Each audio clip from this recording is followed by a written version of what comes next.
আসসালামু আলাইকুম, আশা করি সবাই ভালো আছেন। আল্লাহর রহমতে আমিও ভালো আছি। আজকে আমি উত্তর অঞ্চলের বেগুন দিয়ে কিভাবে আমি তেলাপিয়া মাছ রান্না করলাম সেটা আপনাদের সাথে শেয়ার করব।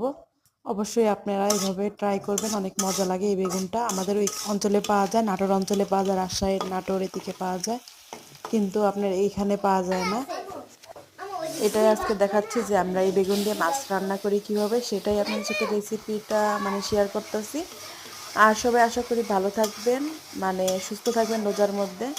আর অবশ্যই অবশ্যই নতুন কেউ আমার চ্যানেলে যদি এসে থাকেন তাহলে সাবস্ক্রাইব করে দিবেন। অবশ্যই আপনাদের সাবস্ক্রাইব করতে টাকা পয়সা লাগে না, একটু ভালোবাসা দিলেই আমাকে হয়। এত কষ্ট করে ভিডিও করি আপনাদের জন্য, আর আপনারা একটা সাবস্ক্রাইব করতে আর একটা লাইক কমেন্ট শেয়ার করতে কি আপনাদের অনেক কষ্ট হয়ে যায়? অবশ্যই কষ্ট হবে না, দেখেন আমার ভিডিওটা ভালো লাগবে আপনাদের, অবশ্যই দেখবেন। আর আজকে আমি দেখেন এটা আমি 3 পিস মাছ নিয়েছি, বেশি নিই নাই, কি জন্য বাচ্চারা খায় না, আমরা দুজনেই খাবো দেখা। আর বেগুনটা আমি প্রথমে একটু হালকা তেল দিয়ে ভেজে নিয়েছি, এই জন্যে ওটা ভেজে নিলে সুন্দর হয় এই জন্যে। আর দেখেন আমি একটু লাস্টে আলুটাকে কষিয়ে নিলাম, তারপরে আপনার বেগুন দিয়ে দিয়েছি।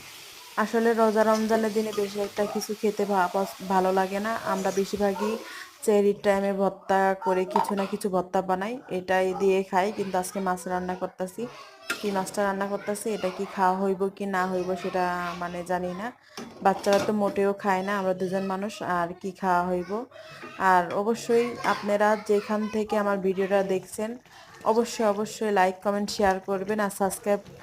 আর আপনারা আশেপাশে যারা আছে তাদেরকে অবশ্যই অবশ্যই একটু জিজ্ঞাবেন যে ইফতারিতে কি রান্না করেছে, সেহরির টাইমে কি রান্না করেছে।